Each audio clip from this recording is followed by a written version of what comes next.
Okay, so exact biotechnology क्या है? What is biotechnology?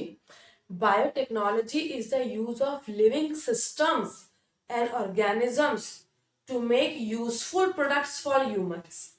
Biotechnology एक लिविंग सिस्टम्स के लिए, ऑर्गेनिजम्स के लिए यूज है। किस चीज का? जिसमें हम उसके यूजफुल प्रोडक्ट्स को बना सके। किस लिए? तो ह्यूमन पर्पस के लिए। किस लिए? तो ह्यूमन पर्पस के लिए। इसी में हम जेनेटिक इंजीनियरिंग भी देखेंगे, इसी में हम बायो प्रोसेसेस भी देखेंगे, इसी में हम बायो इंफॉर्मेटिक्स भी देखेंगे। कई सारी ब्रांचेस जो बायोटेक्नोलॉजी के अंतर्गत आती है, अंदर आती है उसके, उन सभी के बारे में हमको इसमें डिटेल में पढ़ना है। मतलब जनरली हमें इसका बेसिक्स देखना है कि व्हाट इज बायोटेक्नोलॉजी। तो कई सारे साइंटिस्टों ने अपने अपने डेफिनेशंस दी हैं, सभी की डेफिनेशंस अलग अलग है, उनके अकॉर्डिंग है, बट जो मेन डेफिनेशंस है जिसको हमें प्रेफर करनी है, जो एक यूरोपियन फेडरेशन के द्वारा दी गई है, तो हमें वो देखना है कि वो डेफिनेशंस क्या है। तो वो डेफिनेशन कुछ इस टाइप से, तो देखिए आप क्या है European federation of biotechnology. The integration of natural science and organism, cells, parts thereof and molecular analogues for product and services।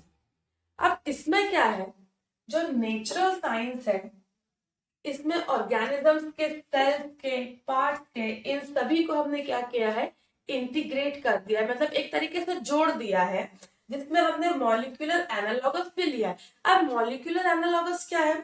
Suppose कि कोई एंजाइम था या कोई केमिकल था, उसको मैंने लैबोरेटरी में प्रिपेयर कर लिया, उसको केमिकली मैंने प्रिपेयर कर लिया। सपोज कोई एंजाइम मुझे बनाना था, कोई प्रोटीन मुझे बनाना था, मैंने उसे लैब में प्रिपेयर कर लिया, वो कहलाएगा molecular analogous for product and services. किस लिए? कि भाई मेरे पास एक्स्ट्रा प्रोडक्ट आ गया और उससे मैं अच्छी सर्विसेज को ले सकती हूँ।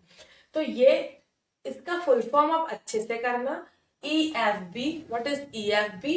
तो European federation of biotechnology. European federation ने क्या डेफिनेशन दी थी कि भाई जो नेचुरल साइंस है और ऑर्गेनिजम्स है, किसके? सेल्स के, पार्ट्स के और मॉलिक्यूलर एनालॉगस के, इसको हमने इंटीग्रेट कर दिया, एक तरीके से जोड़ दिया सबको।